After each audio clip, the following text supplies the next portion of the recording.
ॐ भूर्भुवः स्वः तत्सवितुर्वरेण्यं भर्गो देवस्य धीमहि धियो यो नः प्रचोदयात्। ॐ त्र्यम्बकं यजामहे सुगन्धिं पुष्टिवर्धनम् उर्वारुकमिव बन्धनान् मृत्योर्मुक्षीयमामृतात्। ॐ सहना भवतु सहनौ भुनक्तु सह वीर्यं करवावहै तेजस्विनावधीतमस्तु मा विद्विषावहै। ॐ असतो मा सद्गमय तमसो मा ज्योतिर्गमय मृत्योर्मामृतं गमय। ओम शांति शांति शांति। ईश्वर स्तुति प्रार्थना उपासना के लिए हम दोनों हाथों को जोड़ेंगे। वैदिक मंत्रोच्चारण के साथ हम देव यज्ञ प्रारंभ करते हैं ईश्वर स्तुति प्रार्थना उपासना से। ओम विश्वानि देव सवितर्दुरितानि परासुभ यद्भद्रं तन्नयासुभ हिरण्यगर्भः समवर्तताग्रे भूतस्य जातः पतिरेक आसीत् सदाधार पृथिवीं द्यामुते मां कस्मै देवाय हविषा विधेम य आत्मदा बलदा यस्य विश्व उपासते प्रशिशं यस्य देवाः यस्य छायामृतं यस्य मृत्युः कस्मै देवाय हविषा विधेम यः प्राणतो निमिषतो महित्वैक इद्राजा जगतो बभूव य ईशे अस्य द्विपदश्चतुष्पदः कस्मै देवाय हविषा विधेम येन द्यौरुग्रा पृथिवी च दृढा येन स्वस्तभितं येन नाकः यो अन्तरिक्षे रजसो विमानः कस्मै देवाय हविषा विधेम प्रजापतेन त्वदेतान्यन्यो विश्वा जातानि परिता बभूव यत्कामास्ते जुहुमस्तन्नो अस्तु वयं स्याम पतयोरयीणां स नो बन्धुर्जनिता स विधाता धामानि वेद भुवनानि विश्वा यत्र देवामृतमानशानास्तृतीये धामन्नभ्यैरयन्त अग्नेनय सुपथारा ये अस्मान् विश्वानि देववयुनानि विद्वान् युयोध्यस्मज्जुहुराणमेनो भूयिष्ठान्ते नम उक्तिं विधेम इतीश्वरस्तुति प्रार्थनोपासना। अथ देवयज्ञः।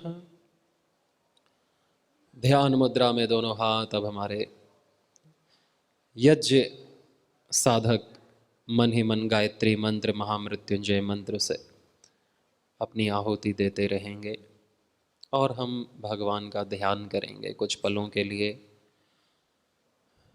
ध्यान हम जब हम मंत्रों के साथ करते हैं, मंत्र के अर्थ की भावना करते हुए करते हैं, ईश्वर की भावना करते हुए करते हैं तो इसे ब्रह्म यज्ञ कहते हैं। अग्निहोत्र को देव यज्ञ कहते हैं। कमर गर्दन सीधी, आंखें बंद, मन शांत करके अपने हृदय में परम पिता परमात्मा को स्मरण करना, ध्यान करना, उनके नाम का उच्चारण मन ही मन ओम, और ईश्वर की दिव्य उपस्थिति, दिव्य दर्शन हमारे हृदय में होता रहे। मौन।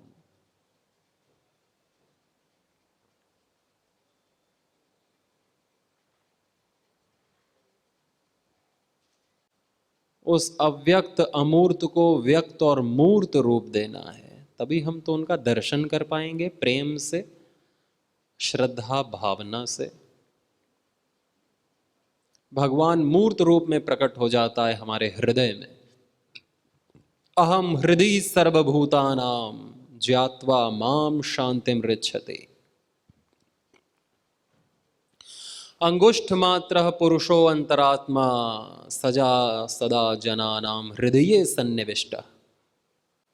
मैं भगवान ने स्वयं कहा कि मैं सबके हृदय में हूँ, मैं किसी से दूर नहीं हूँ, पर कोई मुझे भूल जाता है तो वो मुझसे दूर हो जाता है, दूर ना होते हुए भी दूर हो जाता है।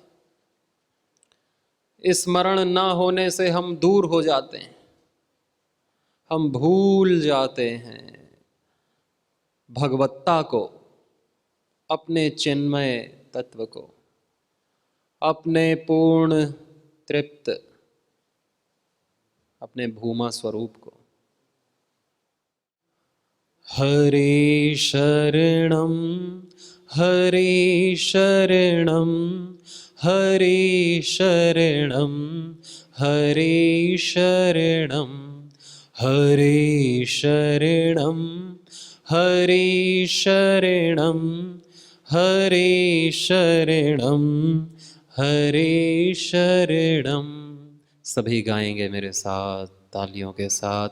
हरे शरणम हरे शरणम हरे शरणम हरे शरणम हरे शरणम हरे शरणम हरे शरणम हरे शरणम हरे शरणम हरे शरणम हरे शरण हरे शरणम हरे शरणम हरे शरणम हरे शरणम हरे शरणम हरे शरणम हरे शरणम हरे शरणम हरे शरणम हरे शरणम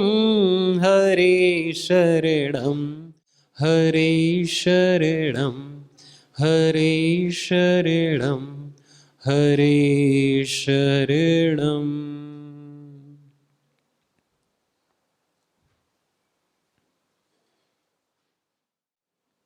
हम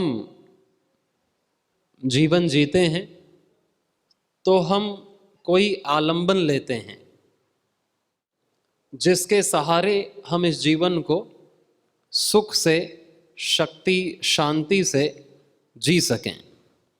किसी न किसी का आलंबन, किसी न किसी पर भरोसा, विश्वास हम सबको करना होता है और हम करते हैं। कोई किसी मित्र पर, कोई घर परिवार पर, कोई माता पिता पर, कोई बंधु भगिनी, पति पत्नी, धन सम्मान, व्यापार आदि पर हम आलंबन लेते हैं। तो कठोपनिषद में ऋषि ने कहा कि सबसे बड़ा आलंबन कौन सा है, जिस पर आलंबन करने से हम हर प्रकार के दुख से मुक्त होते हैं, हर प्रकार की शक्ति से, सिद्धि से युक्त होते हैं।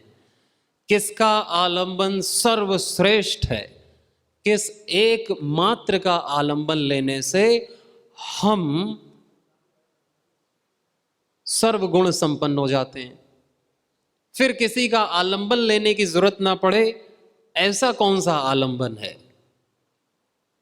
तो एक संवाद नचिकेता और यमराज का। तो यमराज, यमाचार्य नचिकेता को बताते हैं, ऋषि ही बताते हैं कि ओम का आलंबन, भगवान का आलंबन, भगवान के नाम का आलंबन। भगवान को हमने देखा तो नहीं है,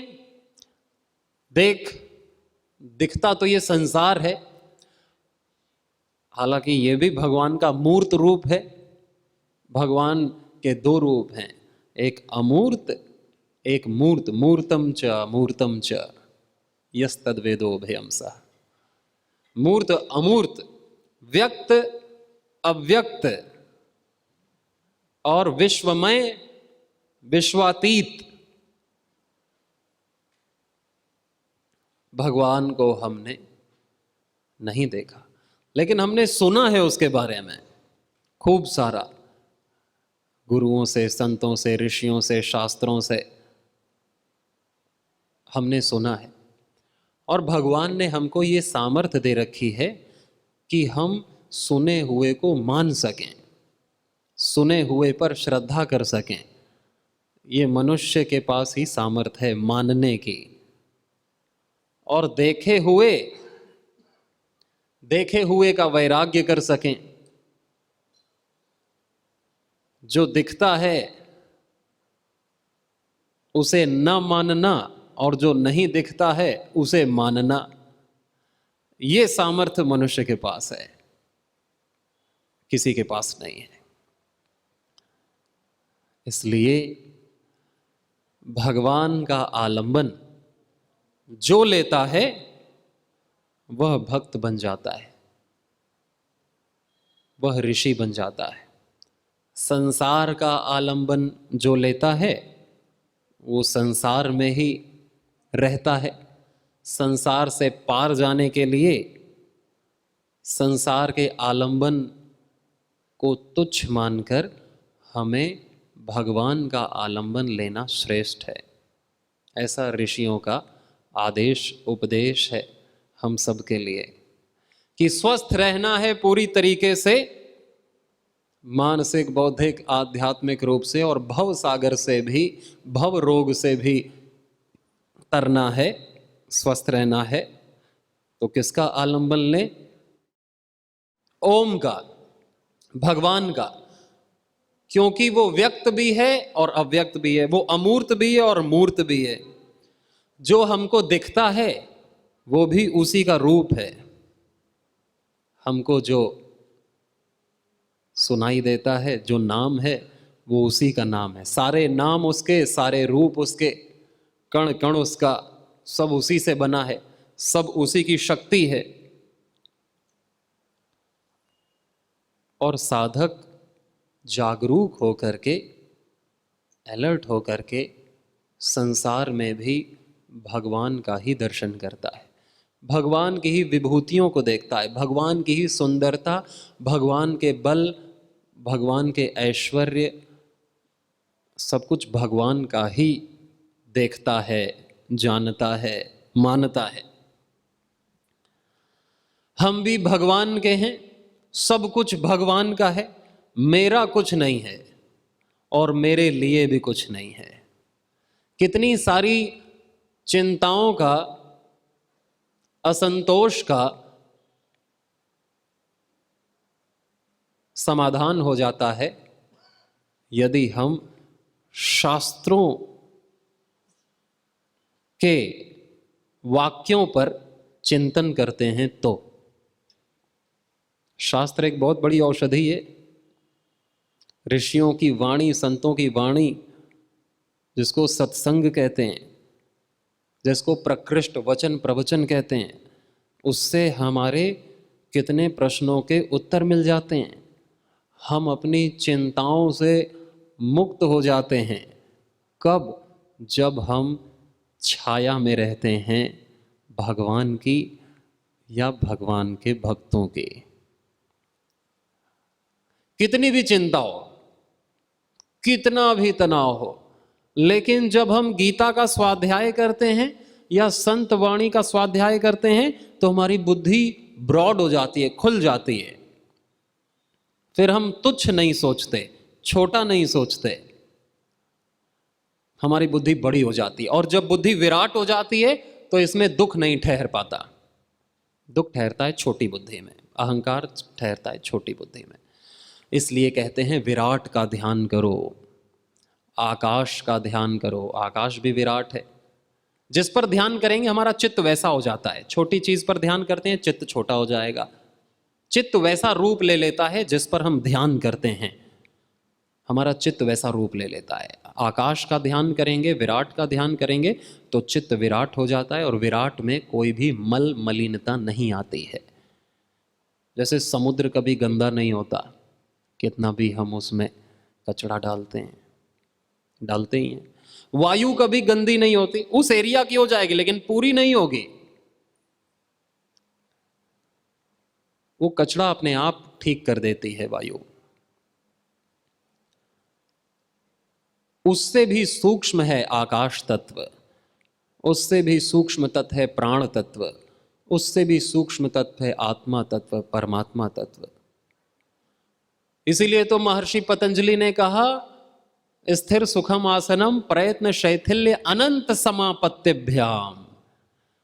आसन क्या है? स्थिरता से बैठना बिना शरीर हिलाए, और प्रयत्न शैथिल्य, प्रयत्न को शिथिल कर देना, अनंत में समापत्ति लगाना। समापत्ति यानी ध्यान, अनंत में ध्यान लगाना। अनंत में ध्यान लगाने से फिर हम अंत से मुक्त हो जाते हैं। अंत यानी कि मृत्यु से, नश्वरता से हम मुक्त होते हैं। इसलिए हम सबसे बड़ा रोगों का कारण क्या है? चिंता। किसकी चिंता? अपने जीवन की चिंता। और हमारे जीवन की चिंता भगवान भी कर रहा है, तभी वो हमको हमारे कर्मानुसार फल दे रहा है। जैसा जो कर रहा है वैसा उसको फल दे रहा है। हमारे चिंता भगवान कर रहा है कि नहीं कर रहा है? बताओ, कर रहा है कि नहीं कर रहा है? अगर हम दिल धड़का रहे क्या अपना, पंप हम कर रहे, भोजन हम पचा रहे, एक एक कोशिका को हम पैदा कर रहे, एक एक कोशिका को हम चला रहे, दिमाग को हम चला रहे, ये वाणी हम निकाल रहे, ये पता नहीं कहाँ से निकल रही है, मैं तो बोल रहा हूँ।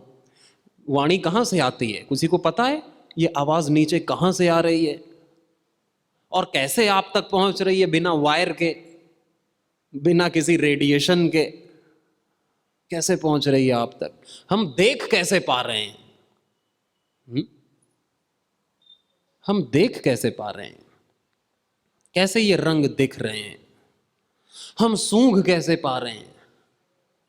ये सूंघने की शक्ति, ये चखने की शक्ति, ये छूने की शक्ति कैसे आ रही है? हम कर रहे।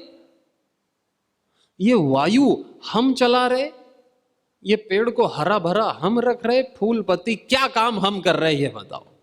कोई एक काम जो हम कर रहे हो जिसकी शक्ति हम में हो। हम जिसे अपनी शक्ति मानते हैं वो भी उसकी शक्ति। किस चीज पर हम अहंकार कर रहे हैं? किस चीज को हम अपना मान रहे हैं या अपने लिए मान रहे हैं?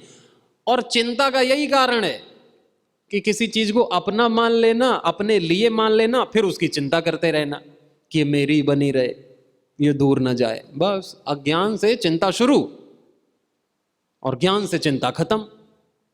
इतनी आसानी से चिंता खत्म हो सकती है, लेकिन अभ्यास है, संस्कार है, परिग्रह का, अहंकार का, चीजों को अपने लिए मानने का कि ये मेरी है, मेरे लिए है। हम उन वस्तुओं से मुक्त नहीं हो पाते, उसकी आसक्ति से मुक्त नहीं हो पाते, फिर चिंता होती है। और हम ये नहीं जानते कि सारी चीज, सारा काम भगवान कर रहा है, वो सबकी चिंता कर रहा है, वो मेरी भी चिंता कर ही रहा है। मैं एक्स्ट्रा कर रहा हूं, मैं चिंता ना करूं तो और मस्त होकर के जीऊं, कोई दिक्कत ना हो, चीजें और अच्छी हो सकती हैं निश्चिंतता के साथ। प्रसन्नता भी आएगी, शांति भी आएगी, आएगी कि नहीं आएगी? लेकिन आदत है चिंता करने की, वो जाती नहीं, क्योंकि उसके लिए फिर हमें शास्त्रों का आलंबन, स्वाध्याय करना होता है। हमें कोई बताता नहीं, हम मानते नहीं, और शास्त्र रखे रहते हैं एक कोने में अलमारी में। हमें टीवी देखना है, पिक्चर, सीरियल्स, हाँ, तो बोया पेड़ बबूल का तो आम कहाँ से खाए? चाहिए आम, आम के लिए आम वाले काम करने होंगे। तो सहजता से हम जब ये मान लेते हैं और जब हम ये जान लेते हैं कि आज तक मेरे पास कुछ ठहरा नहीं है, किसी के पास भी कुछ ठहरा नहीं है, ये जीवन निकलता है, सारी चीज़ें निकलती हैं, कुछ भी मेरा नहीं है, ये शरीर भी मेरा नहीं है। इस शरीर को हम कितना भी चाहें बूढ़ा होने से नहीं रोक सकते, मरने से नहीं रोक सकते, सांसों को रुकने से नहीं रोक सकते। ये सांस मेरी नहीं है। जब ये अपने चिपकी हुई चीजें ही मेरी नहीं है, तो जो चिपकी नहीं है वो कहां से मेरी होंगी? लेकिन हम मानते हैं कि ये मेरा है, ये मेरे लिए, ये जाए नहीं। फिर उसी से चिंता शुरू, फिर चिंता से ही बीपी, अनिद्रा, दर्द नस नाड़ियों में, नस नाड़ियां कमजोर हो जाती हैं, कम हो जाती हैं जब चिंता लगातार की जाए तो पतली हो जाती हैं। डायबिटीज, थायराइड, आंखों की समस्या, बालों की समस्या, चेहरे की समस्या, चर्म रोग, सारे रोग होते हैं, सारे रोग। जीवन जो है मृत्यु से भी बदतर हो जाता है। इतनी चिंताएं बढ़ जाती हैं कि आदमी जीवन ही खत्म कर लेता है। कहते हैं कि हर आदमी अपने जीवन में 2-3 बार मरने की जरूर सोचता है, ट्राई करता है। हर आदमी अपने जीवन से इतना नाखुश है, त्रास है। भले ही करोड़पति, अरबपति हो, सब सुख हो उसके पास, लेकिन 2-3 बार वो जीवन को समाप्त करने के लिए प्रयास जरूर करता है। मैं मर जाऊं। मृत्यु से भी बदतर हो जाता है ये भगवान का दिया गया अनमोल जीवन, केवल चिंता से। चिंता चेता, चिंता चेता समान है। चिता मरे हुए को जलाती है और चिंता जिंदे को जलाती है। चिंता ज्यादा खतरनाक है, जो जीवन को जीवन नहीं रहने देती, बदतर बना देती है। लेकिन कोई मरने से समाधान होता है? जितने लोग मर गए उनका समाधान हो गया? हम भी तो मरे थे, तभी तो नया जीवन मिला। अपने कर्मानुसार, किसी को गरीब के यहां, किसी को अमीर के यहां, किसी को थोड़ा बलिष्ठ, किसी को थोड़ा कमजोर, किसी को आदमी औरत, अलग अलग परिस्थिति में अपने कर्मानुसार हम पैदा हुए। तो हमारा समाधान हो गया क्या? मरने में समाधान हो गया था? वही संस्कार, वही गुण धर्म स्वभाव लेके हम फिर पैदा हो गए। हम सबके स्वभाव अलग अलग हैं कि नहीं अलग अलग हैं? बताओ। हम सबके कर्म अलग अलग हैं, हम सबकी रुचियां अलग अलग हैं। हम फिर पैदा हो गए वही चीज लेकर के। क्या पता हमने पिछले जन्म में आत्महत्या कर ली हो, दुख से परेशान हो करके, लेकिन वही दुख कैरी फॉरवर्ड हो जाता है। भाई ये तेरे को ही झेलना है, जब तक समाधान नहीं करेगा। ये तेरा है, ये तेरी पूंजी है, इसे कोई नहीं छीन सकता। तेरे कर्म तेरे साथ चलेंगे, तेरे साथ चलेंगे जब तक तू इसका समाधान नहीं करेगा। इससे पिंड नहीं छूटने वाला है, इसका समाधान तू कर सकता है। इसीलिए जीवन मिल रहा है मनुष्य का जीवन। नहीं तो फिर हमने ये जीवन गंवाया तो फिर 84 लाख योनियों में हम न जाने कब तक भटकते हैं नरक में। फिर एक कभी हमारी प्रार्थना सुनी जाती है, ईश्वर की, गुरु की कृपा होती है कि मनुष्य जन्म मिल जाता है, जिस एकमात्र जन्म में हमारा समाधान हो सकता है।